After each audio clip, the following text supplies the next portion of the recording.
ఆధ్యాత్మిక జీవితమునికి స్వాగతం.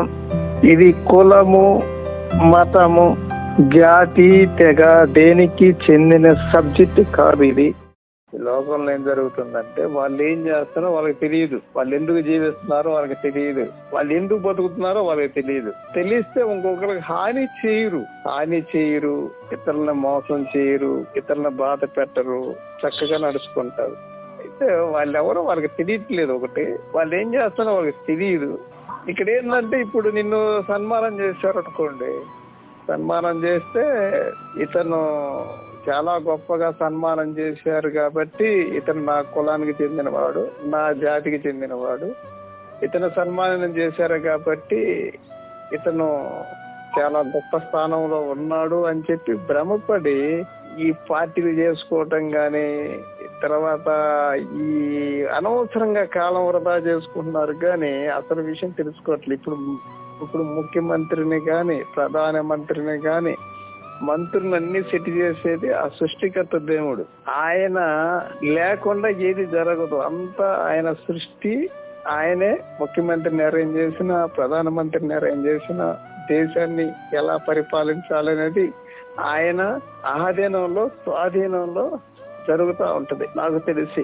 అయితే ఇక్కడ మరి ఆయనకి ఏ పావుని ఎలా నడపాలో అలా నడుపుతా ఉంటాడు, అలా జరుగుతూ ఉంటది. అయితే ఇక్కడ ఏం జరిగిందంటే ఒకడు బాధపడతా ఉన్నాడు, ఒకడు సంతోషపడతా ఉన్నాడు, ఒకడు ఎంజాయ్ చేస్తా ఉన్నాడు, ఇంకో రకంగా ఉన్నాడు, హ్యాపీగా ఉంటున్నారు. కొంతమంది చాలా రకాలుగా బాధలు పడుతున్నారు. ఈ ఆత్మ మూలుగులు ఆ దేవుడికి వినపడతానే ఉంటాయి. ప్రతి ఒక్క ఆత్మకి దేవుడితో కనెక్ట్ అయి ఉంటది. ఈ కనెక్ట్ అయి ఉంటది. కానీ దేవుడు ఏం చేస్తా ఉంటాడంటే వీళ్ళకి శిక్షణ ఇస్తా ఉంటాడు. ఇది ఒక ఆట. ఇది ఎందుకు ఏందనేది అది మర్మం, అది ఆయనకే తెలుసు. దీని గురించి మనం విచారణ చేయకూడదు. అయితే ఇక్కడ ఏం జరుగుతుందంటే ఇతను ముఖ్యమంత్రి అయ్యాడు, మంత్రి అయ్యి పదవి అలంకరించాడు. ఇతన్ని చాలా మంది పొగిడారు, ఆయన చుట్టూరు మూగారు, ఆయన ఏదో సాయం చేస్తారని ఆశలు పెట్టుకున్నారు, ఆయన కోసం పరిగెడతా ఉన్నారు, ఆయన్ని పొగుడుతా ఉన్నారు. అయితే నేనేమంటున్నానంటే ఇవన్నీ పావులు. ఏ పావుని ఎక్కడ ఎలా నడపాలో ఆయనకి తెలుసు. అయితే ఒక్క సృష్టికర్త దేవుణ్ణి తప్ప ఎవరిని కీర్తించకూడదు. ఇది చాలా మందికి తెలియదు. ఇప్పుడు తల్లిదండ్రులకి సాగిల పడాలి, తర్వాత పెద్దవారికి సాగిల పడాలి, గురువులకి సాగిల పడాలి అనేది ధర్మమే. సాగిల పడతాం అనేది మనస వాచ కర్మన ఫస్ట్ సృష్టికర్తకి సాగిల పడాలి. ఇవన్నీ పావులు. ఇప్పుడు గడ్డి బొమ్మలు ఉంటాయి, గడ్డి బొమ్మలు, దిష్టి బొమ్మలు ఉంటాయి. దిష్టి బొమ్మలు ఏమవుతాయి, అగ్గి పొల్ల గీస్తే బొగ్గమని తగలబడతాయి లేదా? అంటే కీటలు కూడా అంతే. ఈ శరీరంలో ఈ ఆత్మ బందీ అయిపోయి అది చీకటిలో మొగ్గుతుంది, దాని ఘోష వీడి కనపడతాను. అయితే ఇతను ఏం చేస్తున్నాడంటే పదవి వ్యామోహంతో లేకపోతే ఇంకొకటితో వీళ్ళు ఏం చేస్తున్నారంటే ఈ భ్రమలో చిక్కుకుపోయి అసలు వచ్చిన విషయం మర్చిపోయి అసలు ఏం జరుగుతుందో వీళ్ళకి తెలియదు. అమ్మో ఇతనికి బెంజ్ కారు ఉంది, ఇతనికి అబ్బో ఫారిన్ కారు ఉంది, అబ్బో ఇతనికి అందమైన భార్య ఉంది, అబ్బో ఇతను చాలా సుఖపడుతున్నాడు అని ఈ వేరే వ్యక్తి బాధపడటం జరుగుతూ ఉండవచ్చు సహజం. ఎందుకంటే అతనికి తినటానికి తిండి లేదు, ఉండటానికి ఇల్లు లేదు, తర్వాత అతని పరిస్థితి దారుణంగా ఉంది, అయ్యో అతను అంత హ్యాపీనెస్ లో ఉన్నాడు, నేను ఇంటికి ఇలా ఉన్నానని చెప్పి దేవుడు కూడా నిందిస్తూ ఉండవచ్చు. అయితే యాక్చువల్ గా అతను చేసుకున్నది అతను అనిపిస్తున్నాడు, ఇతను చేసుకున్నది ఇతను అనిపిస్తున్నాడు. కానీ ఎవరి మీద దేవునికి పక్షపాత వైఖరి ఉండదు. అందరూ సమానమే, అందరూ ప్రేమిస్తూ ఉంటాడు. అదే విధంగా ఇప్పుడు అందరినీ కనిపెట్టుకొని అందరినీ ప్రేమిస్తూ ఉంటాడు. కాబట్టి దీని గురించి ఎవరు దిగులు పడాల్సిన అవసరం లేదు. అయితే నేను ఒకటి చెబుతున్నాను, అవతల వ్యక్తికి హాని చేస్తే నీకు ఖచ్చితంగా హాని జరిగింది, అవతల వ్యక్తికి సహాయం చేస్తే నీకు ఖచ్చితంగా సహాయం జరిగిద్ది, అవతల వ్యక్తికి దానం చేస్తే నీకు ఖచ్చితంగా దానం జరిగిద్ది. నువ్వు ఏదైతే చేస్తావో అదే నీ వెనకాల జరిగిద్ది అనేది ధర్మం. అది అయితే అది జరిగిద్దా లేదా అంటే అవన్నీ పక్కన పెడితే అది ధర్మం. అంటే ఏంటి, నువ్వు దాన ధర్మాలు చేసావు, అప్పుడు దేవుడు నీకు దాన ధర్మాలు చేస్తాడు. అంటే నీకు స్వభావాలు కొదవగా ఉంటాయి. పిసినారు స్వభావం అని, తర్వాత అసూయ అని, తర్వాత రకరకాల స్వభావాలు ఉంటాయి. ఆ స్వభావాలతో నీ ఆత్మ ఈ దేహంలో చిక్కుకొని మూలుగుతా ఉండి అది బంధించేసి వాటి నుంచి బయటికి రాకుండా అవి ఆపుతా ఉంటాయి. అంటే ఇప్పుడు దీనికి ఏం కావాలి? ధనం కావాలి. ధనం కావాలంటే ఇప్పుడు నువ్వు ఈ క్షయమైన ధనాన్ని దానం చేయటం వల్ల ఈ అక్షయమైన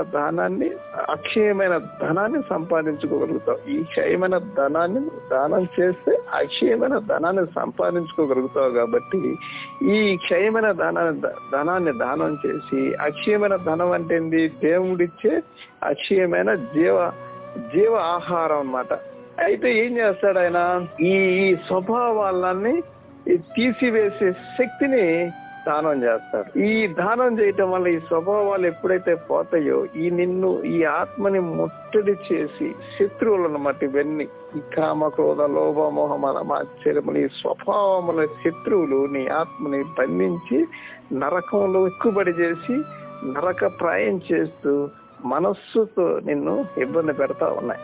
అంటే ఈ స్వభావాలు ఎప్పుడైతే హరిస్తాయో అంటే ఈ దేవుడు, ఆ సృష్టికర్త దేవుడు ఏం చేశాడు? ఈ స్వభావాలని తీసివేశాడు. తీసివేయటం వల్ల ఏమైంది? అప్పుడు నీ ఆత్మ శోభ నుంచి బయటపడి విశ్రాంతిలోకి వెళ్ళిద్దనమాట. దాన్నే మోక్షము అంటారు. దానికే ఆత్మకి శాంతి దొరికింది అంటారు. అయితే యాక్చువల్ గా నీకు కార్లు, బంగ్లాలు, వాహనాలు మంచి ఇవన్నీ దేహ సంబంధ, మాయ సంబంధ, ప్రకృతి సంబంధ, మట్టి సంబంధ, ఇది మారుతా ఉండే అశాశ్వత సంబంధమైన విషయం. ఇది శాశ్వతం కాదు. శాశ్వతమైనది, మరణము లేనిది, పుట్టుక లేనిది, శాశ్వతమైనది ఏంటి? సత్యము అనేది ఆత్మ.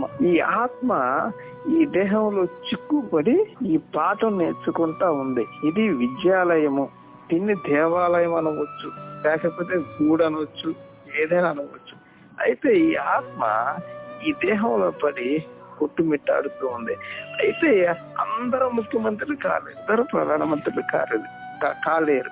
అయితే వాళ్ళ చేసుకున్న కర్మ ఫలాలు, యోగ ఫలితాలు, సుకర్మ, దుఃకర్మ అని వాళ్ళు చేసుకున్న ఫలితాలను బట్టి దేవుడికి తెలుసు ఎవరిని ఎలా పెట్టాలి, ఏంది అని చెప్పి ఆ పావులు నడిపిస్తా ఉంటాడు. అంత మాత్రాన అతను ఏదో ప్రధానమంత్రి అయినంత మాత్రాన అతను గొప్పవాడు కాలేదు, ముఖ్యమంత్రి అయినంత మాత్రం గొప్పవాడు కాలేదు, పదవులు అలంకరించినంత మాత్రం గొప్పవాడు కాలేదు, కోట్లు సంపాదించి కార్లు, బంగ్లాలు సంపాదించినంత మాత్రం గొప్పవాడు కాలేదు. గొప్పవాడు ఎప్పుడు అవుతాడంటే తనను తాను జయించినప్పుడు గొప్పవాడు. తనను తాను జయించినప్పుడు గొప్పవాడు అవుతాడు. అతనే గొప్పవాడు. అతని కారు లేకపోయినా, బంగ్లాలు లేకపోయినా, అందమైన భార్య లేకపోయినా, ఏమీ లేకపోయినా, నిరాడంబరంగా ఉండి తినటానికి తిండి లేకపోయినా, బట్టలు లేకపోయినా తనను తాను జయించాడు కాబట్టి అతనే గొప్పవాడు. అతడే దేవుడి రాజ్యానికి అర్హుడు. అతన్నే శ్రేష్ఠుడు అని అనవచ్చు. అయితే ఇక్కడ తనను తాను జయించాడు. తనను తాను జయించినప్పుడు అతను శాంతిలోకి ప్రవేశిస్తాడు, ప్రశాంతంగా ఉంటాడు.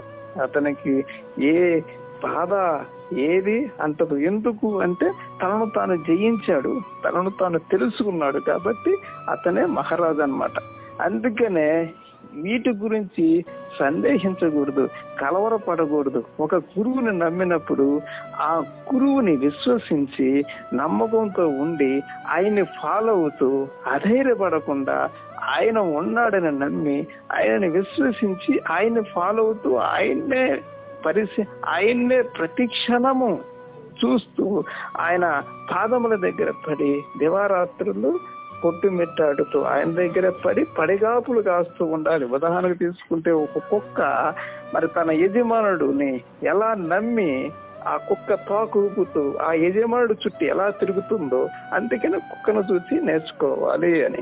అందుకని ఏం చేయాలి? నువ్వు కూడా, ప్రతి వ్యక్తి కూడా ఆ గురువుని ఆ విధంగా వెంబడించాలి.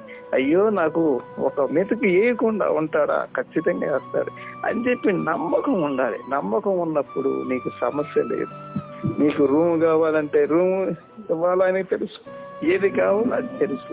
ఇది ఎందుకు ఈ బాధ ఎక్కడి నుంచి వస్తుందంటే అవిద్య వల్ల వస్తుంది, అంటే అజ్ఞానం వల్ల వస్తుంది.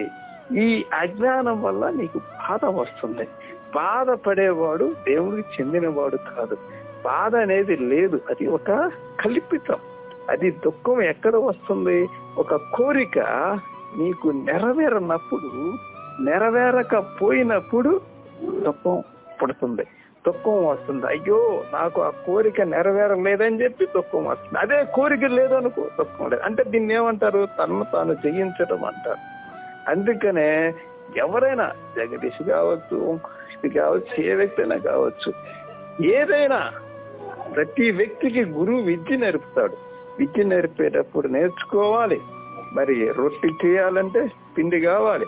అంటే ఉదాహరణకి ఎగ్జాంపుల్ తీసుకుంటే ధర్మం ప్రకారం నేను ధర్మం మాట్లాడుతున్నాను, ఇది సృష్టి ధర్మము, అది ధర్మం అని మీరు అర్థం చేసుకోవాలి. అందుకనే వాడేదో సుఖపడుతున్నాడు, అయ్యో చాలా సౌందర్యంగా ఉన్నాడు, అయ్యో చాలా అందంగా ఉన్నాడు, ఇదంతా భ్రమ.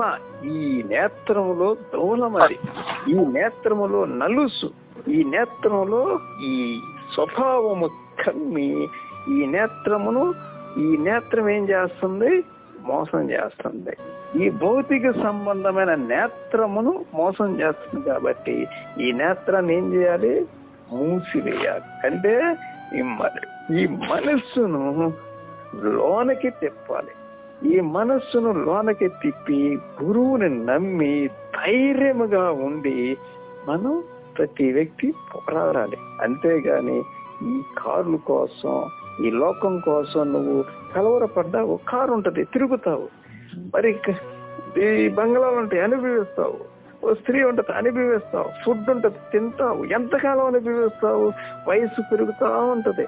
వయసు పెరుగుతాయి, ఒక 80 సంవత్సరాలు అనిపించావు. కానీ ఆ తర్వాత ఈ దేహాన్ని వదిలేయాలి. మరి ఆ అనుభవించి 80 సంవత్సరాలు అనుభవించిన ఒక 5 సంవత్సరాలు మరి నీకు శిక్ష పడింది అంటే అది నరకం. మరి నువ్వు శాశ్వతంగా సంతోషాన్ని అనుభవిస్తున్నావా? లేదు. ఇది తాత్కాలికమైన సంతోషం. ఈ తాత్కాలికమైన సంతోషము, ఈ తాత్కాలికమైన సుఖము, ఈ తాత్కాలికమైన వాటి కోసం శాశ్వతమైన శాంతిని, శాశ్వతమైన ఆనందాన్ని ఎందుకు పోగొట్టుకోవాలి? అందుకని తెలియగలిగిన వారు ఏం చేస్తారు? ఇన్ని శ్రమలు పడైనా సరే శాశ్వతమైన ఆనందాన్ని ఎదుగుతారు, శాశ్వతమైన శాంతిని ఎదుగుతారు. అందుకని శాశ్వతమైన శాంతిని, శాశ్వతమైన ఆనందాన్ని ఎదుగుతారు. కాబట్టి మరి ఆ శాశ్వతమైన ఆనందం, శాంతి కోసం ఏం చేయాలి? ఎన్ని కష్టాలు. దానికోసం నీచమైన మార్గంలో సంచరించకూడదు. ఓర్పు కలిగి ఉండాలి, సహనం కలిగి ఉండాలి. ఈ ఓర్పు సహనం అనేది చాలా ఇంపార్టెంట్. ఈ ఓర్పు సహనం లేనిదే నువ్వు ఏం సాధించగలవు? నీకు విశ్వాసం లేనిదే, నమ్మకం లేనిదే ఏం సాధించగలవు? ధైర్యం లేనిదే నువ్వు ఏం సాధించగలవు? ఏది శాశ్వతం అని నువ్వు కలవరపడుతున్నావు? ఏది నీదని కలవరపడుతున్నావు? ఏది పోయిందని కలవరపడుతున్నావు? ఏమి దొరికిందని సంతోషపడుతున్నావు? ఏమి సాధించాలని సంతోషపడుతున్నావు? ఏమి పొందాలని సంతోషపడుతున్నావు? ఆ సంతోషం శాశ్వతంగా ఉందా? లేదు. మరి బాధ శాశ్వతంగా ఉందా? లేదు. ఇది అన్బ్యాలెన్స్డ్. ఎలాగంటే పగలు రాత్రి ఇదవుతా ఉంది. ప్రతిక్షణం ఉంటుందా? లేదు. రాత్రి ప్రతిక్షణం ఉంటుందా? లేదు. మరి ప్రతిక్షణం లేదు, కానీ కాలం మారుతా ఉంటే రాత్రి అవుతుంది. అదే విధంగా ఈ సుఖ దుఃఖాలు వస్తా ఉంటాయి. దీన్ని ఆటుపోట్లు అంటారు. అదే విధంగా అంతేగాని కలవరపడకూడదు. కలవరపడేవాడు ఎట్టి పరిస్థితుల్లో దేవుడికి అర్హుడు కాదు. కలవరపడకూడదు. వాళ్ళేదో ఏం సాధించారు? నువ్వు ముఖ్యమంత్రి అయితే సాధించావా?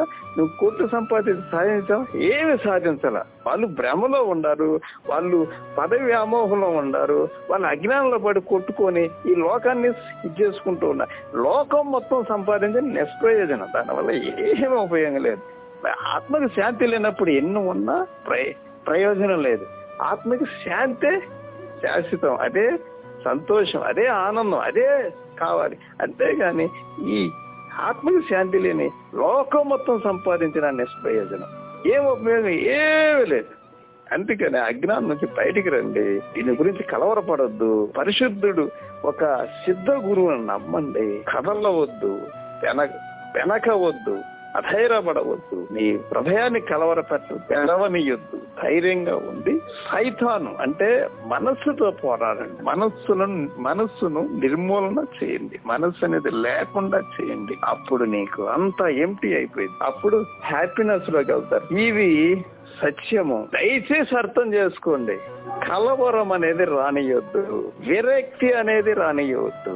ఇది శాశ్వతం కాదు. ఇది మనం తాత్కాలికంగా కొన్ని రోజులు ఎక్కుండి వెళ్ళిపోతాం. ఇది ఒక బాటసారి లాగా, ఒక ప్రయాణం లాంటిది. ఒక ఊరు నుంచి ఒక ఊరికి వచ్చామని వీళ్ళందరూ సన్నిహితుడు, స్నేహితుడని, వీళ్ళందరూ మనకి స్నేహితుడని చెప్పి సహోదరుడు ప్రేమ చూపించుకుంటూ కలిసి మెలిసి హ్యాపీనెస్ లో ఉండి ఆ దేవుడు కోసం ప్రయాసపడండి. పరిశుద్ధుడికి శుభం కలుగుతుంది.